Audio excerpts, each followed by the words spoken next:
찾으신 줄 알고 우리 한 목소리로 함께 읽도록 합시다. 같이 읽겠습니다. 시작. 무릇 하나님의 영으로 인도함을 받는 사람은 곧 하나님의 아들이라. 아멘. 아멘.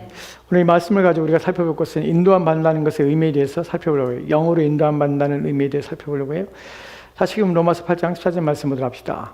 무릇 하나님의 영으로 인도함 받는 사람은 곧 하나님의 아들이라. 본문이 말하고 명확하게 말하고 있는 중요한 사실은 무엇이냐면 하나님의 아들에 관해서 말하고 있어요. 하나님의 아들이라는 것이에요. 이 말씀을 하고 있는데 그러면 어떤 사람이 하나님의 아들이냐, 누가 하나님의 아들이냐 라는 부분에서 하나님의 영으로 인도함 받는 사람이 하나님의 아들이라고 말하는 것이, 우리는 하나님의 아들이 누구인가, 내가 하나님의 아들인가 하는 것에 관심을 갖습니다.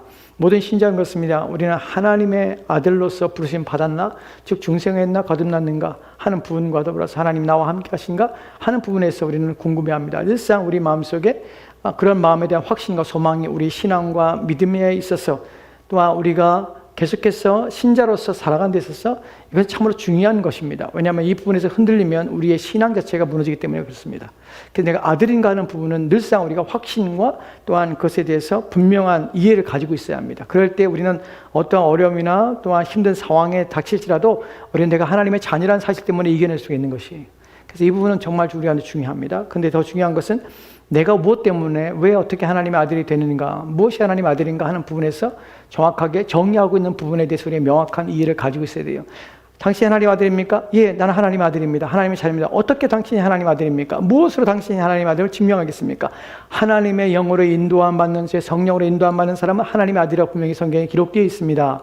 그렇다면 하나님의 영으로 인도함 받는 게 무슨 의미입니까? 라고 묻는다면 우리는 거기에 대한 대답과 스스로에 대한 자문에 대한 자답을 우리는 가져야 합니다.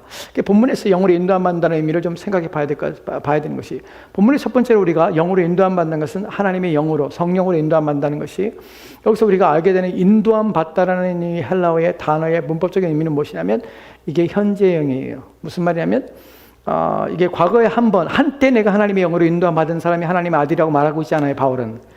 헬라어의 문법이 중요한 이유는 무엇이냐면 그 문법을 통해서 말하고자 하는 의도를 명확하게 합니다. 우리가 그리스도가 십자가에 달려 죽으셨습니다, 죽으신 말미암아 우리 죄 사함 받았습니다 라고 할 때 헬라어에서는 문법적으로 정확하게 뭐냐면 단회적인 사건을 씁니다. 부정과거형을 써요.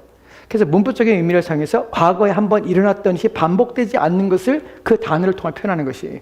그래서 그리스도께서 다시 죽는 일이 없는 것이에요. 한 번 단번에 죽으심으로 우리 죄를 사하느냐, 그건 과거에 일어난 사건을 끝난 것이에요. 끝난 것이 지금 우리 가운데 영향을 미치는 것이에요. 그때의 그런 문법적인 단어의 의미를 사용하여서, 문법을 사용해서 우리로 하여금 명확하게 해주는 것이, 이해가 됩니까? 그것이 우리가 영어에서도 문법을 우리가 할 때 부정과거냐, 아니면 대과거냐, 아니면 과거냐 시점에서 과거의 한 시점과 대과거의 한 시점과, 그래서 이것을 명확하게 구분함으로 말미암아서 이것이 과거의 한 사건인가, 그 전의 사건인가, 이것이 현재까지 영향을 미치는 것인가, 현재 완료, 뭐 이런 것도 우리가 문법적으로 영어에서 보잖아요. 물론 뭐 이걸 다 영어를 다 안다고 해서 이걸 다 문법적으로 다 안다는 말은 아닙니다. 헬라어에서 마찬가지예요. 이런 문법적인 요소도 있습니다. 즉 현재형이란 말은 무슨 말이냐면 과거에 한번 내가 하나님의 영으로 인도함 받았던 적이 있습니다 해서 나는 하나님의 아들이라고 말할 수 없다는 것이, 지속적으로 그리고 지금도 반복적으로 하나님의 아들이어야 되는 거예요. 하나님의 성령의 인도함 받는 것이 하나님의 아들이에요. 이 부분을 첫 번째로 명확하게 합시다. 나는 지금도 하나님의 영으로 인도함 받기 때문에 하나님의 아들입니다. 하나님의 아들인 사람은 하나님의 영이 과거에만 그에게 역사했고 지금 역사하지 않는데 불구하고 내가 하나님의 아들이라 할 수 없습니다.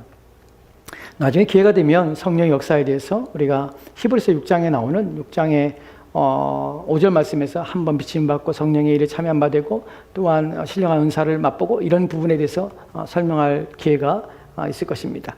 우리가 성령의 일에 성령이 역사한다고 해서 그 사람을 통해서 교회가 세워지고 그 사람을 통해서 어떤 교회의 유익을 끼치고 하나님 나라가 확장되고 하는 일들이 있을 수 있습니다. 그런데 불구하고 그 사람이 하나님의 사람이 아닐 수도 있습니다. 구원받지 않은 사람이 있을 수 있어요.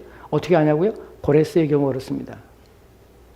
여러분, 고레스를 통해 이스라엘 백성이 어떻게 했습니까? 포로에서 귀환됐어요. 하나님의 예언이 그를 통해 성취된 것이에요. 그가 하늘의 하나님에 대해서 말합니다. 하늘의 하나님께서, 하늘의 하나님이 하나님의 백성된 자들은 너희들이 고토로 돌아가라, 너희의 고향으로 돌아가서 성전을 건축하라 라고 명을 내립니다. 하나님이 그에 감동하신 것이에요. 그러니까 우리는 그런 부분에서 하나님의 영이 인도함 받으시지만 그렇지 않은 경우도 있다는 사실을 우리는 알아야 합니다. 또한 우리가 구약에서 또 삼손의 경우도 마찬가지죠. 머리를 자르고 나서 그가 하나님의 영이 떠나버렸습니다. 물론 그가 마지막에 하나님의 영이 다시 돌아와서 블레셋 사람을 더 많이 죽이는 일도 했지만, 그러나 그런 경우도 있습니다. 우리가 성령의 일에 어떤 사람에 의해서 우리가 볼 때에 신앙적인 일들이 일어나고 신앙의 교회를 유익하게 하고 하나님 나라를 유익하게 하는 일일 수 있습니다. 그런데 중요한 것은 본문이 말하고 있는 중요한 우리의 정의는 무엇이냐면, 하나님의 아들은 누구냐면 하나님의 영으로 지금도 계속해서 인도함을 받고 있는 사람, 이 사람이 하나님의 아들이야 라고 말한다는 사실을 주목해야 돼요. 이 부분이 하나님의 아들의 전제 조건입니다. 두 번째, 하나님의 영으로 인도함 받는다는 것이 수동태입니다. 무슨 말이냐면, 내가 하나님의 영을 내가 선택하고 하나님의 영을 내가 따라가고 하나님의 영의 인도함을 내가 받는 것이 아니에요. 성령 하나님의 인도하심을 따라 사는 것이, 즉 여기서 누가 능동적으로 역사하시냐면 성령이 능동적으로 이끌어간다는 사실이에요. 두 번째, 우리는 뭐냐면 우리는 수동태로서 우리는 성령의 인도하심을 받는 상태에 있다는 사실이에요. 여기서 우리는 그러면 하나님의 아들은 무엇이냐면, 내가 내 의지로 내 의지로 내 결단으로 성령에 따라가는 사람이 아니라 성령에게서 이끌림 받고 난 수동적인 상태에 놓여 있다는 것이 본문의 의미는.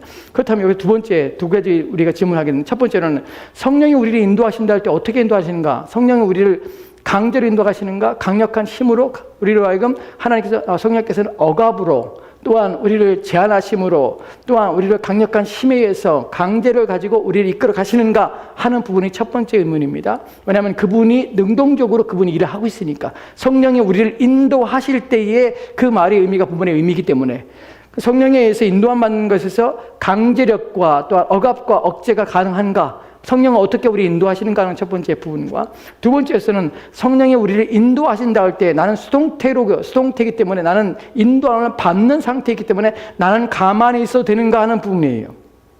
나는 아무것도 하지 않아도 되는가 하는 부분이 두 번째 질문입니다.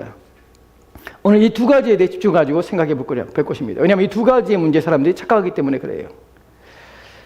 여러분, 우리는 성령에 의해서 인도함 받을 때에 우리는 수동적입니다. 그런데 수동적이지만 그렇다고 해서 우리는 아무것도 하지 않아도 되는가 하는 부분에서 그렇지 않아요. 왜냐하면 성령이 우리를 인도하실 때 능동적으로 그분이 인도하시고 우리는 수동적으로 그분의 이끌림 받지만, 그러나 우리는 이끌림 받는 나는 어떠냐면, 내 몸이 성령의 능동적인 작용 속에서 내 수동적인 요소가 내 안에 있기 때문에 그 수동적인 요소 때문에 우리가 인도함 받는다고 표현할 뿐이지, 수동적으로 인도함 받은 나는 누구냐면 내 몸이 성령에서, 능동적인 성령에서 이끌림 받고 일하고 성령의 인도하심이 그것이 내 안에서 내 몸의 수동적인 요소를 통하여서 내 성령의 인도하심이 나타나고 드러나며 실행되기 때문에 나는 여전히 가만히 있어도 되는 것은 아니라는 사실이에요. 이해하십니까? 지금 무슨 말이지? 우리가 수동태예요. 내가 성령의 인도하심이 능동적으로 인도하세요. 그렇다고 해서 내가 가만히 있는 건 아니에요. 왜 가만히 있을 수 없냐면, 수동적이기 때문에 가만히 있는 것은 아닌 이유가 뭐냐면, 성령이 우리를 인도하실 때 의도를 가지고 목적을 가지고 인도하신다고요. 인도하시는데 어떻게 인도하시냐면 내 수동적인 요소인 내 몸 지체를 가지고 역사하신다고. 그렇다면 그 지체가 역사하실 때 나는 가만히 있는데 내 팔이 저절로, 내 몸이 저절로, 내 마음이 저절로, 내 발이 저절로 움직이는 것이 아니라 나의 의지와 나의 결단과 나의 능동성이 여기에 포함된다는 의미예요. 그렇기 때문에 어떻게 본문이 말하고 있는 의미는 무엇이냐면, 성령의 능동적으로 이끌어 가시는 것과, 우리는 어떻게 하냐면 우리의 수동적인 요소가 우리 안에 있을 뿐이지, 우리 또한 그것에 참여한다는 의미 속에서 본문에서 말하는 수동적인 의미가, 그래서 인도함을 받는다는 표현을 쓰는 것이 여기에 이런 의미가 담겼다는 것을 이해가십니까? 우리는 그냥 나 몰라라 하고 있는 것이 아니라는 사실이에요. 이 부분을 말씀을 가지고 증명할게요. 먼저 우리가 생각해 보면, 인도함을 받는다 해서 우리 강제성과 억압과 억제를 통해서 성령의 인도하시는 부분이 사람들이 오해하는 부분이에요. 이 부분에서 우리가 첫 번째 살펴볼 것은 누가복음 4장 1절 말씀입니다. 이 부분은 제가 이 부분을 설교로 준비한 것 같은데요. 지금 못한 설교가 있는데 나중에 더 깊이 이 본문을 좀 말씀드릴게요. 같이 들어갑시다. 시작. 예수께서 성령의 충만함을 받아 요단강에서 돌아오사 광야에서 40일 동안 성령에 이끌리시며. 아멘. 본문에서 예수님께서 40일 동안 광야에서 요단강에 돌아오신 후에 세례 받으셨죠? 돌아오신 후에 광야에서 40일 동안 성령에 이끌리시며 라는 표현을 씁니다. 여기서 이끌리시며 라는 표현이, 이 단어가 로마서 8장 14절 말씀에서 영으로 인도함 받는다는 것 동일한 단어예요. 여기서 이끌린다는 의미가 만약에 강제력과 억제와 또 억압 속에서 이끌리는, 그래서 강제로 이끌리며 강제로 끌어당김으로 말미암아서 마지못해서 또한 어쩔 수 없이 끌려서 나는 의미라면 예수님께서 40일 동안 성령에 마지못해서 원하지 않는 상태에서 막 이끌려 갔는가 하는 부분이에요. 전혀 본문은 그런 의미가 아닙니다. 예수님께서는 자신의 의지를 가지고 결단하셨고 자신의 자발적인 마음을 가지고 광야로 가셨으며 또한 광야에서 마귀에게 시험 받을 때도 자신의 자발적 의지와 또한 자신의 선택과 결정 속에서 일을 행했다는 사실을 우리는 알아야 합니다. 본문에서의 의미는 예수님의 의지와 결단을 상실하여서 성령이 무조건 강제적으로 예수님을 이끌어서 원하지 않는데 불구하고 이끌어서 광야에 몰아간 것이 아니에요. 예수님의 무엇이냐면 예수님의 의지와 결단 속에서 또한 예수님의 자발성 속에서 예수님이 광야로 가 있어 40일 동안 있었던 것이에요. 금식하신 후에 사단에게 시험 받은 말을 하면서 모든 이스라엘의 대표성으로서 그분이 시험을 받아서 이기심으로 그분이 이 땅에 모든 인류의 대표로서 사단을 이기신 사건이 광야에서의 시험의 사건입니다. 여기서 우리는 성경을 좀 읽어본 사람들은 이렇게 질문할 수 있습니다. 반문을 하죠. 목사님, 그런데요 다른 본문에서는요 더 강력한 단어를 사용한 걸 목사님 아십니까? 여기서 이렇게 말하고 있는데 목사님은 여기서 어떻게 말씀하십니까? 충돌하는 거 아닙니까? 라고 말할 수 있습니다. 마가복음 1장 12절 말씀입니다. 같이 읽도록 시작. 성령이 곧 예수를 광야로 몰아내신지라. 똑같은 분위기죠. 광야로 가신 사건이에요. 그런데 마가복음에서 보면 성령이 곧 예수를 광야로 몰아내신지라는 단어를 씁니다. 이 단어는 로마서 8장 14절 말씀과 우리가 앞서 살펴봤던 누가복음 4장 1절 말씀과 전혀 다른 단어예요. 아크발로라는 단어인데 이 단어는 몰아내다, 추방하다, 강제로 내몰다라는 뜻을 가지고 있어요. 그렇다면 예수님께서 광야로 성령이 예수님을 광야로 강제로 몰아내신 거 아닙니까? 광야로 추방시킨 거 아닙니까? 내모신 거 아닙니까? 성경이 이렇게 말하고 있는데 그러면 앞에 목사님 말씀하신 누가복음 4장 1절 말씀과는 이것이 충돌하는 거 아닙니까? 여기 어떻게 부드러움이 있습니까? 여기 어떻게 자발성이 있습니까? 몰아내셨는데 라는 표현을 쓸 수 있습니다. 그런데요 아크발로라는 이 단어가 몰아내다는 단어가 첫 번째 해석입니다. 이 아크발로라는 단어의 해석을 보면요 이 단어가 사용된 용례를 보면 이 단어의 첫 번째 의미는 몰아내다, 추방하다, 강제로 내몰다라는 뜻이 있습니다. 두 번째에 가지고 있는 의미가 무엇이냐면 이것을 요청하다, 청하다, 보내다, 또한 내보내다 라는 의미를 가지고 있습니다. 여기서 우리는 첫 번째 의미를 했을 거냐 두 번째 의미를 했을 거냐 하는 부분에서 생각해 봐야 돼요. 이 단어가 항상 내몰다, 추방하다, 강제성을 가지고 쫓아내다 라는 의미만 있는 것이 아닙니다. 이 단어는 보내다라는 뜻을 가지고 있어요. 이것을 어디서 우리가 하게 되면 마태복음 9장 37절과 38절, 37절, 38절 말씀을 이렇게 읽겠습니다. 같이 들어갑시다. 시작. 이에 제자들에게 이르되 추수할 것은 많되 일꾼이 적으니 그러므로 추수하는 주인에게 청하여 추수할 일꾼들을 보내주소서 하라 하시니라. 여기서 보십니까? 보내주소서 라는 말이 아까 우리가 봤던 마가복음 1장 12절 말씀에서 몰아내신다는 단어와 동일한 단어입니다. 같은 단어인데 왜 여기서는 보내주소라는 말을 썼을까요? 왜 몰아내다, 보내다, 강제성을 가지고 쫓아내다 라는 말을 번역을 하지 않을까요? 왜냐하면 여기서는 이 단어는 두 번째 또 다른 의미를 가지고 있다는 사실 때문에 그래요. 보내주소서 라는 의미를 가지고 있어요. 여기서는 그래서 두 번째 해석을 택한 것이에요. 주인에게 청하여 예수님께 제자들이 말하죠. 추수할 것은 많되 일꾼들이 참으로 적으니 그러므로 추수하는 주인에게 누굽니까? 하나님에게 추수할 일꾼들을 보내주소서. 만약에 강제성을 가지고 몰아낸다면 하나님에게 강제성을 가지고 하나님 빨리 해주세요. 하나님께 우리가 강제로 하나님께 우리가 요청하거나 강제로 하나님께 명령하거나 하는 상태로 우리가 해석하게 됩니다. 그런데 본문의 의미는 예수님의 의미는 그런 의미가 아니에요. 보내주소서라는 것이에요. 무엇이요? 보내는 자에 대한 청원인 것이에요. 어떻게 해요? 보내주시기를, 허락해 주시기를, 의지를 가지고 자발적으로 해 주시기를 우리 하나님께 요청하는 것이에요. 그래서 이 아크발로라는 이 단어가 마가복음 2장 12절 말씀에서 말하는 번역한 것처럼 몰아내다라는 표현이 단순히 강제성을 가지고 내몰다라는 의미만 가지고 있지 않다는 사실을 우리가 알게 됩니다. 목사님, 그렇다도 불구하고 한 구절 가지고 한 내용 가지고 우리가 그렇게 그 단어가 이런 의미를 가지고 있다는 것을 어떻게 증명합니까? 네, 또 있습니다. 사도행전 16장의 37절 말씀 이렇게 읽습니다.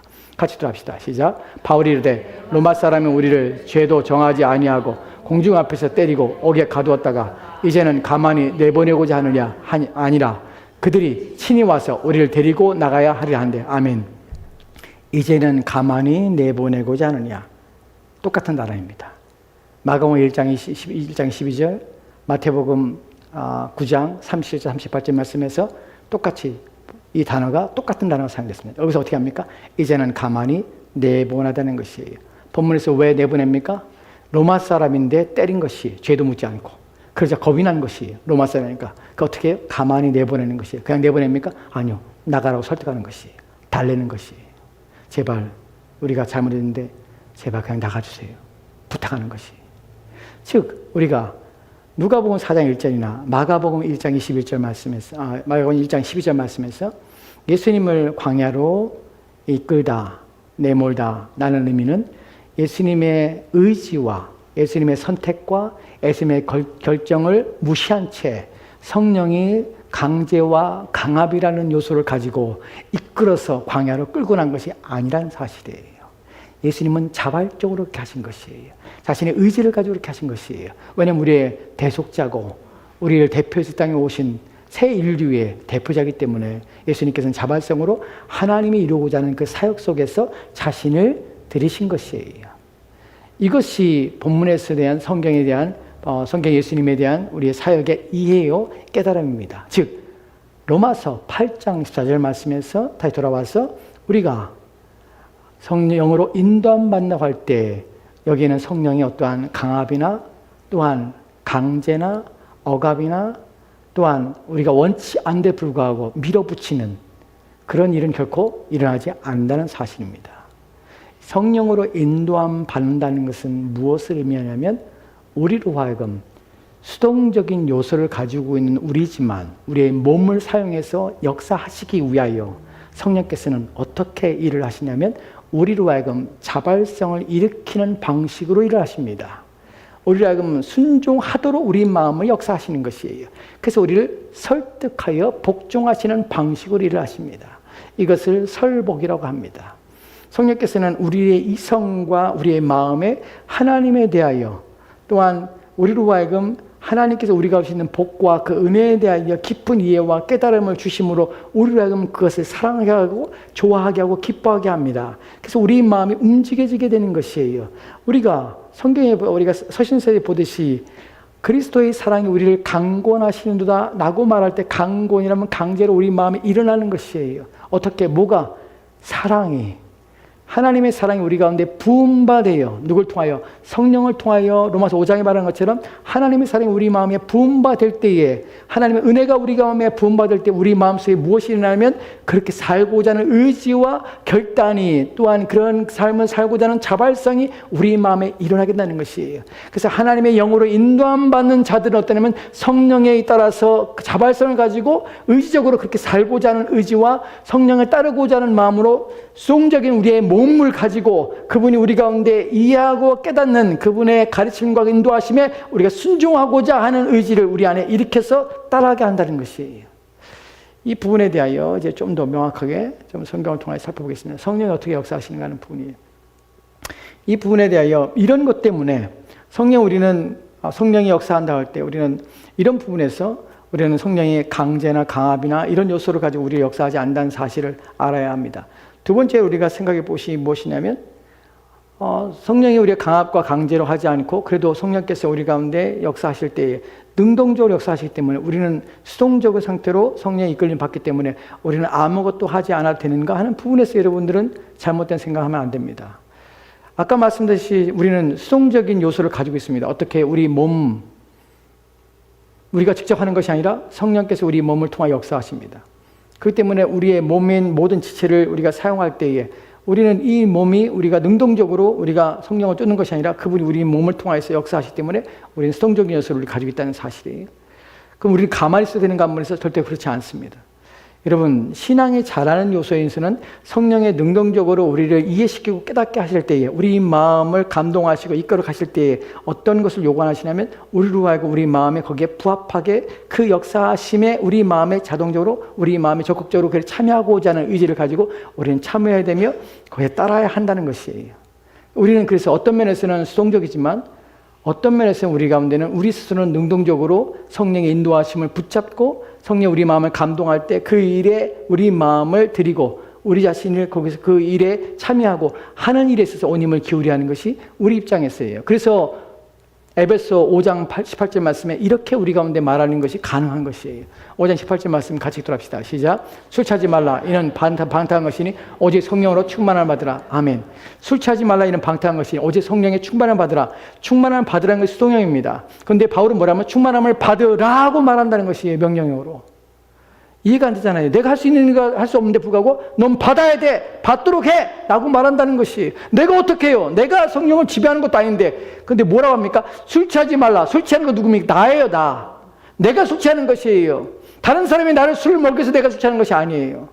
술을 먹는 건 나예요. 성령 충만하면 그렇지 않지 않습니까? 성령께 내게 충만해야 되는 것이 아닙니까? 라고 말하시죠. 그래요. 본문의 문법적인 의미는 그렇습니다. 성령이 능동적으로 역사해야 되는 것이, 그래야 성령이 충만하는 것이. 그럼 내가 무엇을 합니까? 가만히 있어야 되는 거 아닙니까? 내가 할 수 있는 것이 아무것도 없지 않습니까? 라고 말하셨지만 그렇지 않다는 것이, 성령의 충만함을 받기 위해서 애를 쓰며 노력해. 너는 성령이 너한테 능동적으로 역사할 것이야. 너는 그 일에 네가 할 수 있는 것은 아니야. 하지만 성령이 충만하기 위해서 너는 무엇인가 성령이 역사하도록 너는 준비되고 네 스스로 해야 될, 성령이 충만하는 것은 내가 할 수 없는 일이지만 성령이 내 안에 충만하기 위해서 나는 노력하며 수고할 일이 내 안에 있다는 사실을 말해주는 것이에요. 그러니까 우리는 성령이 충만을 받기 위해서 애를 써야 되는 것이에요. 내가 하는 것은 아닙니다. 성령이 하십니다. 성령이 우리만에 충만하십니다. 이 방법적인 면에서 어떻게 그러면 성령의 충만함을 우리가 받을 수 있습니까? 라는 부분에서 우리는 문맥 속에서, 에베소 5장 전체 속에서 우리는 성령의 충만함을 받으라는 말이 나오기까지의 내용들이, 이런 내용들이 포함됐다는 사실을 우리는 알고 에베소 5장을 읽어야 합니다. 에베소 5장 1절과 2절 말씀 이렇게 읽겠습니다. 같이 돌아갑시다. 시작. 그러므로 사랑을 받는 자녀같이 너희는 하나님을 본받는 자가 되고 그리스도께서 너희를 사랑하신 것 같이 너희도 사랑 가운데서 행하라. 그는 우리를 위하여 자신을 버리사 향기로운 제물과 희생제물로 하나님께 드리셨느니라. 아멘. 본문의 첫 번째로, 그러므로 사랑을 받는 자녀같이라는 표현을 주목하십시오. 사랑을 받는 자녀같이. 그럼 사랑을 받는 자녀는 어떤 사람이냐? 뭐 하는 사람이냐? 하나님을 본받는 자라는 것이.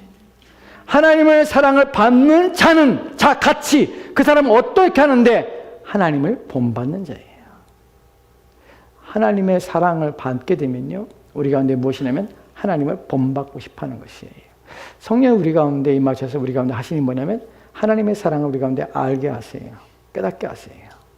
그리고 그 은혜를 깨닫게 하는 것이 어떻게 할까? 우리가 하나님 말씀을 읽을 때에 성령께서는 우리의 눈을 여십니다. 우리가 사도행전에서 보죠. 대표적으로 보이는 게 누굽니까? 두아디라의 자주장사 루디아를 보면 알아요. 빨레트에 갔죠. 기도하러 바울이 갔는데 여자들이 있어요. 거기서 하나님 말씀을 말할 때에 성령께서, 본문에 보면 성령께서 루디아의 마음을 열어주셨어요. 없어요, 여기. 루디아의 마음을 열어서 그로 하여금 바울의 말을 따르게 하세요. 이것이 성령이 하시는 방식입니다. 하나님 말씀을 읽을 때에, 하나님 말씀을 들을 때에 성령께서 우리를 하여금 하나님이 누구신지를 깨닫게 하십니다. 어느 날 내 마음속에 하나님에 대한 분명 확신과 이해가 내 마음에 들어와요. 그리고 하나님을 위해 살고자 하는 마음이 일어나기 시작합니다.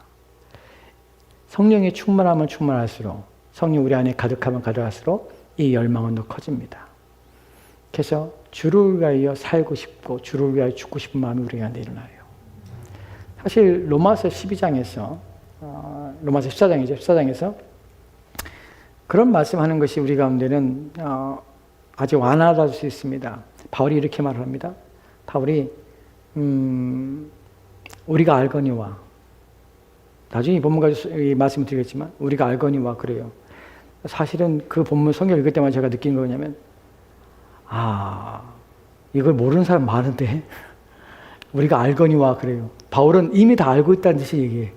그럼 제가 생각할 때는 우리가 모르거니와, 정말 사람들 모르거니와, 우리가 알거니와 뭘 합니까? 우리가 살아도 주를 위해 살고 죽어도 주를 위해 죽나니 그럼 우리가 사나 죽으나 주의 것이다. 그 다음에 뭐라고 합니까? 이것을 위해서 그리스도께서 십자가에 달려 죽으셨느니라. 이것을 안다고 해. 우리가 알거니와 당연하다고 생각해.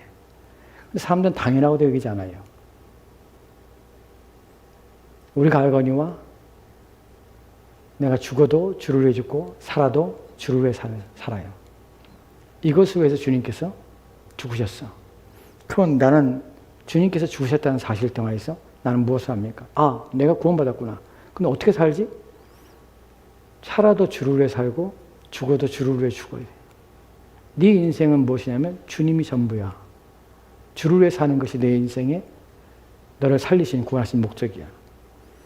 성령이 우리 가운데 충만하면 충만할수록 우리 마음에 일어나는 가장 중요한 핵심적인 요소는 무엇이냐면 하나님을 위하여 살고자 하는 열망이 우리 가운데 가득가득 넘치다는 사실이에요. 그것이 아직 꺼지지 않는, 마치 모세가 시내산에서 불이 붙은 떨기나무를 봤을 때 떨기나무가 꺼지지 않고 타지 않는 것을 보고 계속 불타오르는 걸 볼 때에 그것처럼 꺼지지 않는 하나님의 불이 그의 심령에 부음받은 것처럼 계속해서 타오릅니다. 어떻게 해요? 하나님을 위해 살고 싶다. 하나님을 위해 살다가 죽고 싶다. 내 평생에 하나님을 아는 것이 더 매일매일 하나님을 더 알아가고 싶다. 또한 그분을 더 내가 그분을 깨달아서 그분의 은혜 가운데 살고 싶다. 하나님이 내 인생의 주인이고 삶의 주인이심을, 내가 그분을 이 땅에 살면서 그분을 위해서 내가 무엇인가를 할 수 있다면 내 남은 날이 그분이 원하시는 삶으로 채워지고 싶다. 나는 열망이 계속 일어납니다. 무엇 때문에? 하나님을 본받고 싶기 때문에. 왜요? 하나님의 사랑을 받기 때문에 그 마음이 일어나는 것이에요. 성령의 충만함은 이렇게 우리의 마음에 쌓이고 쌓이고 쌓여서 하나님을 본받고자 하는 마음, 열망이 계속해서 불타오릅니다. 그래서 우리는 성령의 일상 속에서 생활 충만이라고 하기도 하는데 이런 표현은 성경에 없습니다. 그러나 우리가 일상적으로 얘기하는 것이 생활 충만, 성령의 생활 충만이라고 할 때 일상의 생활 속에서 하나님을 본받고자 하는 일들로 우리 일상을 채워가는 것이에요. 끊임없이. 그의 마음에 그런 마음일 때마다 그 마음을 뒤로 던져놓지 않는 것이에요. 하나님께 기도하고 싶은 마음일 때 다른 것을 제쳐놓고 기도하고, 하나님 말씀을 읽고 싶을 때 다른 것 제쳐놓고 하나님 말씀을 읽고, 하나님 말씀을 들을 때 다른 것 제쳐놓고 그 일을 모선시하는 것이에요. 포기하지 않는 것이에요. 이럴 때 성령께서는 우리 마음에 점점점 그의 능력과 힘을 강력하게 하십니다. 그래서 우리가 성령의 충만함, 가득 차 흘러넘치는 상태가 되게 하시는 것이에요. 이것이 하나님 본받는 것, 그 다음에 다음에 나오는 것 되고, 그리스도께서 너희를 사랑하신 것 같이 너희도 사랑 가운데서 행하는 것이 어떤 일, 모든 일에서 누구처럼 그리스도께서 나를 위해 죽으신 것처럼 나도 그를 위하여 사는 것이에요. 그의 사랑을 따라서 모든 행위들을 살아가는 것이에요. 그것을 기억하며 매 순간을 살아내는 것이에요. 이것이 어떤 성령의 충만함에 반복적으로 우리 가운데 일하는 일들이에요. 이것이 적극적인 요소라면, 그 다음에 수동적인 요소로서 우리가 하지 말아야 될 것이 있습니다. 3절과 4절 말씀에는 이렇게 되어 있습니다. 같이 합시다. 시작. 음행과 온갖 더러운 것과 탐욕은 너희 중에서 그 이름조차 부르지 말라. 이는 성도에게 마땅한 말이라. 누추함과 어리석은 말이나 희롱의 말이 마땅치 아니하니 오히려 감사하는 말을 하라. 아까 우리가 1절, 2절에서는 우리가 능동적으로 긍정적인 부분을 살펴봤다면 바울은 이제 부정적인 부분과 우리가 하지 말아야 수동적인 부분들, 해라 하지 마라 라는 부분에서 우리는 수동적인 의미 속에서 3절과 4절을 봅니다. 여기서 음행, 온갖 더러운 것과 탐욕은 너희 중에서도 그 이름조차 부르지 말합니다. 이름조차 부르지 말합니다. 왜 이름조차 부르면 안 됩니까? 이는 성도에게 마땅한 말이라. 성도에게 마땅한 것이기 때문에, 당연한 것이기 때문에, 합당한 것이기 때문에, 적합하기 때문에 성도는 무엇이냐면 이렇게 해야 돼. 이름조차 부르지 마. 이 말이 무슨 말입니까? 생각조차 하지 마. 그것에 대하여 너희가 조금이라도 너희의 생각을, 그것이 너희 생각을 지배하지 못하게, 생각에 그것이 들어오지 않도록 주의해. 그것이 떠오를 때 지워버려. 왜냐하면 부끄럽고 수치스러운 것이니까. 누가? 성도가. 성령이 우리 안에 충만하기 위해서는요, 이러한 것들에 대하여 생각해서 지워버리는 일들을 끊임없이 해야 합니다. 우리 머릿속에 그것이 들어와서 지배하지 못하도록 끊임없이 싸우며 내쫓아야 합니다. 왜냐하면 그것이 부끄러운 일이요, 우리 가운데 합당한 것이 아닙니다. 뭐라 합니까? 누추함과 어리석은 말이나 희롱의 말이 마땅치 아니하니 오히려 감사하는 말을 하라. 이것이 성령에 충만한 사람의 충만하신 방법의 한 부분들입니다. 우리 이렇게 해야 합니다. 이럴 때 우리는 성령에, 내가 바로 성령의 인도함 받는 사람입니다. 당신이 하나님 아들입니까? 예, 그렇습니다. 당신이 어떻게 하나님 아들입니까? 영을 따라 영의 인도함 받는 자는 하나님 아들이라고 했습니다. 그럼 영의 인도함 받는 것이 무엇입니까? 성령께서는 우리를 강제나 억압으로 나를 인도하지 않습니다. 그분께서는 내 마음속에 오셔서 나를 설득하십니다.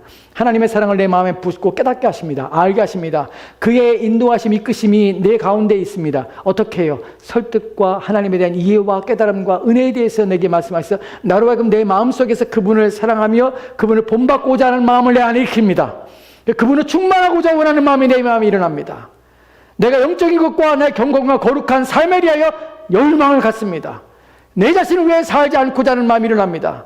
나는 다른 사람처럼 탐욕과 욕망과 욕심에 따라서 자기의 의, 또한 자기 자신의 욕구, 또한 자신이 원하는 육체의 요구를 따라서 인생을 사는 삶의 방향을 나는 버려버렸습니다. 그래서 바울이 말한 것처럼 나는 세상에 대해 죽고 세상은 나에 대해 죽었습니다. 세상은 더 이상 나에게 아무런 가치가 없습니다. 내게 유일한 가치는 오직 살아계신 하나님이시고, 또한 내가 사랑하는 그분은 나를 위해 십자가에 달려 죽으신 예수 그리스도, 그분밖에 없습니다. 이것이 나입니다. 이것이 내 인생입니다.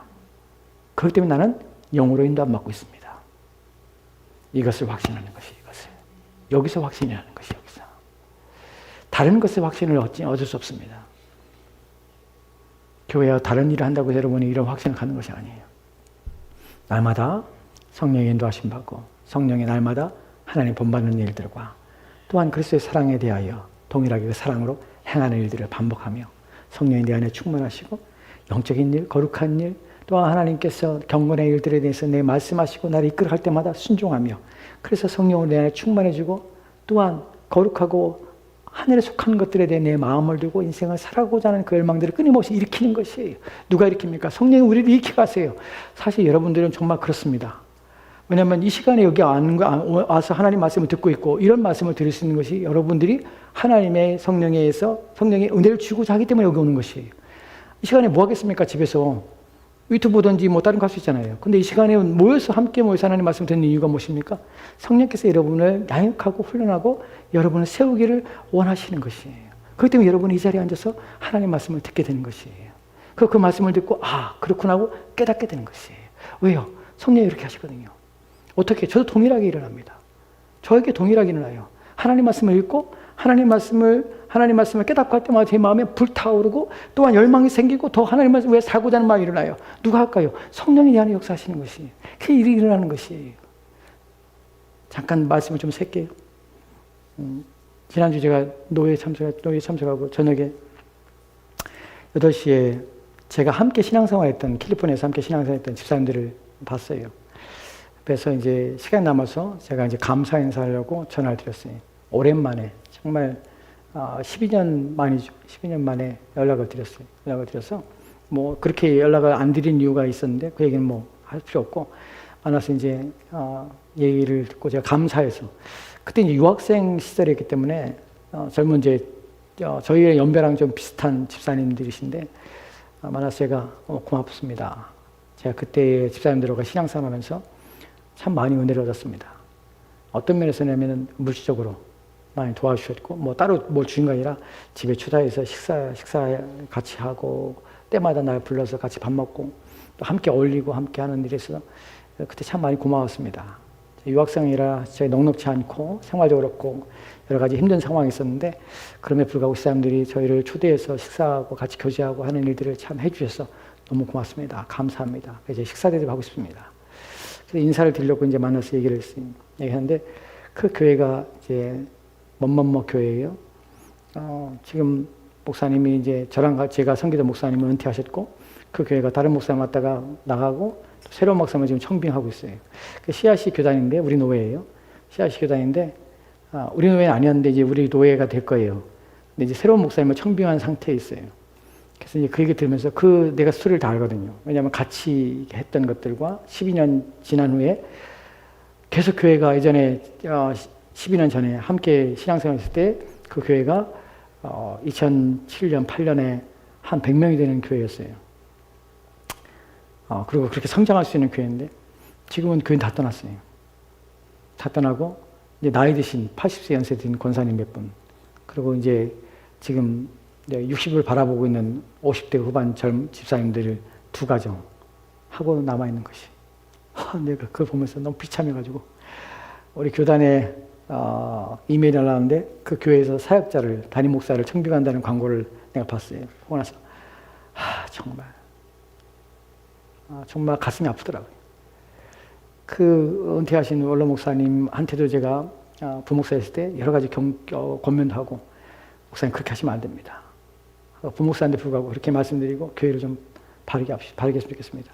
은퇴할 때도 제가 영상을 찍어달라 해서 정말 하고 싶지 않은데 영상에다가 제가 정말 쓴소리를 좀 했거든요. 은퇴하시는 목사님 앞에서 이제 목회를 그동안 목회를 하셨고 이제 목회를 그만두게 됐습니다. 이제 평신도로 돌아갑니다. 남은 인생 평신도로서 하나님 앞에 충성되게 일하시다가 하나님의 부끄럼 없이 하나님 앞에 가시기 바랍니다. 제가 그 잔칫날 사실은 재를 뿌리는 얘기를 했어요. 너무 가슴이 아파서. 교회를 이렇게 망치고, 그리고 불러온 목사는 교회를 또 더 망치고, 또 지금 새로운 목사를 불러오는데도 거기서도 여러 가지 문제들이 있고, 그 얘기를 다 들으면서 머리가 막, 저도 아는 내용이고, 해서 막 복잡해지더라고요. 그런 거 보면서, 이 사람들 어떻게 하면 좋을까? 어떻게 도와야 될까? 그래서, 기도하겠습니다. 네, 기도하겠습니다. 그리고 이렇게 했으면 좋겠습니다. 새 마음을 가지고 새롭게 하십시오. 그러니까 왜 그랬을까 생각해 봅니다. 왜 그랬냐면, 그들에게는 하나님 말씀에 대한 참된 하나님 말씀을 붙잡는 것들과 그런 가르침이 없었습니다. 그리고 어떻게 신앙생활을 하는지를 정확하게 제시해주거나 인도함이 없어요. 그게 지금 세워진 지가 20년 가까이 됐습니다. 그 당시에도 제가 그 문제에 대해서 지적하고, 그렇게는 불구하고 성도들의 마음속에 신앙의 본질, 어떻게 신앙생활을 해야 되는지, 신자가 어떤 힘으로 사는지, 그리고 신자는 무엇으로 강력해지며 어떻게 신앙생활할 때에 교회가 든든히 서가고 어떻게 해야 하나님 앞에서 우리의 삶이 무너지지 않고 하나님께서 기뻐하실 만한 인생으로 살아가시는지, 거기에 대한 이해와 깨달음이 없기 때문에 지금도 분별력이 없어서 그런 상태에 빠져 있는 것을 보게 됩니다. 여러분, 성경 분명하게 우리 가운데 얘기합니다. 무엇을 얘기합니까? 하나님의 아들은요, 하나님의 영의 인도함 받습니다. 인도함 받습니다. 인도함 받는 것은 내가 인도함 받는 것이 아니라 성령이 나를 인도하십니다. 성령이 우리 가운데 내 가만히 있어도 되는 것이 아닙니다. 내가 아무것도 안 해도 성령이 인도하는 것이 아닙니다. 미련하게 아무것도 안 하고 있는데 하나님께서 우리의 믿음과 신앙을 자라게 하지 않습니다.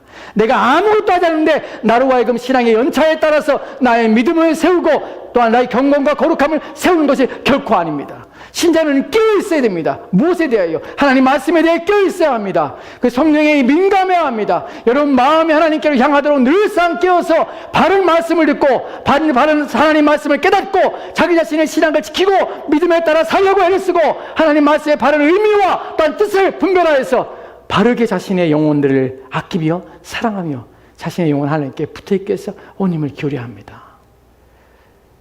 여러분이 자신의 영혼을 깨우고 영혼을 지키는 일에 소홀히 하는 순간 여러분은 여러분의 육체만 아니라 여러분 영혼까지 망하게 된다는 사실을 기억하십시오.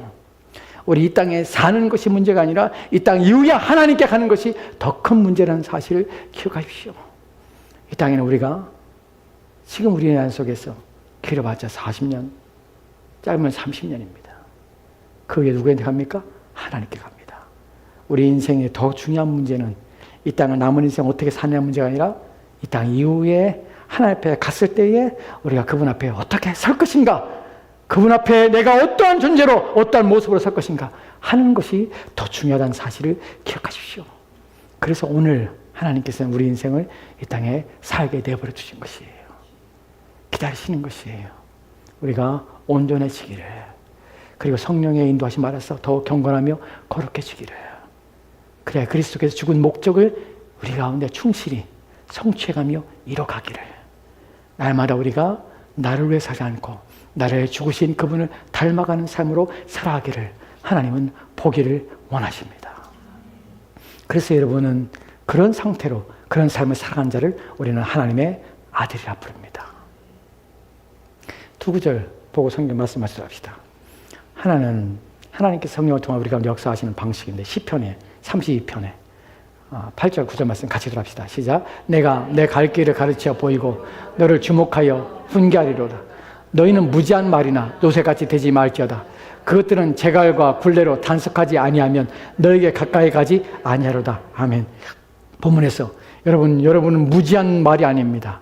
여러분 무지한 노새가 아닙니다. 우리는 그런 방식으로 입에 제갈을 묻히고 그 다음에 굴레로 단속하여서 우리는 하나님 인도하시는 분이 아닙니다. 우리는 하나님의 아들입니다. 성령이 우리 인도하실 때 어떻게 합니까? 내가 내 갈 길을 가르쳐 보이고 너를 주목하여 훈계하리로다.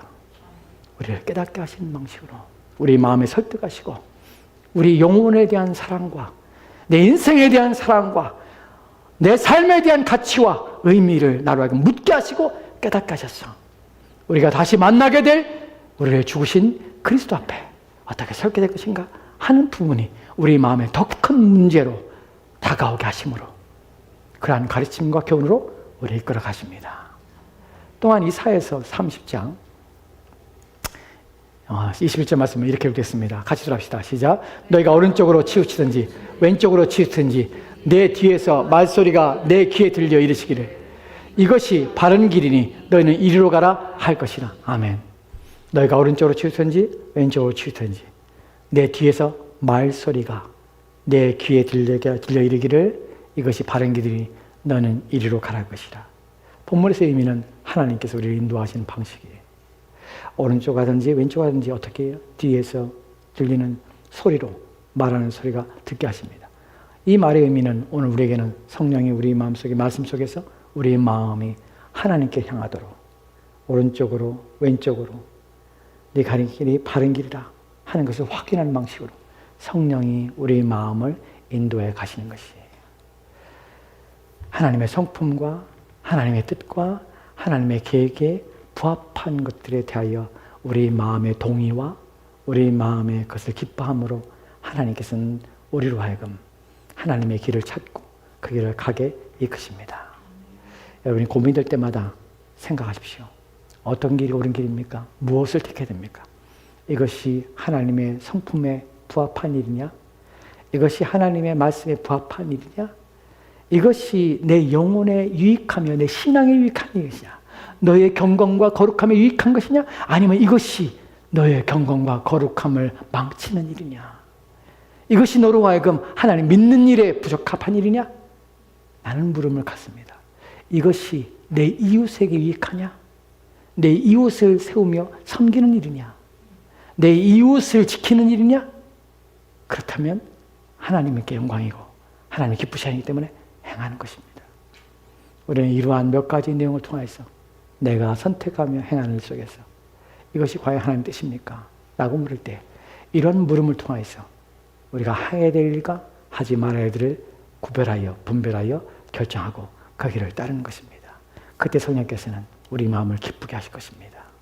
그리고 반드시 그 일은 우리의 신앙과 우리 믿음에 유익을 주게 될 것입니다. 먼저 구할 것은 하나님 그리고 여러분의 영혼입니다. 그리고 내 이웃의 유익입니다. 이런 사실을 기억하시고 저와 여러분이 하나님의 아들로서 부르심 받았다면 하나님의 성령의 충만함과 성령의 인도하심이 우리 가운데 있기를 간절히 원하며 하나님의 본받는 자가 됩시다. 부지런히 우리 안에서 익히는 성령의 욕구를 그 욕구에 귀를 기울이고 충성하며 순종합시다. 같이 기도하도록 합시다. 오늘 우리가 불 끄세요.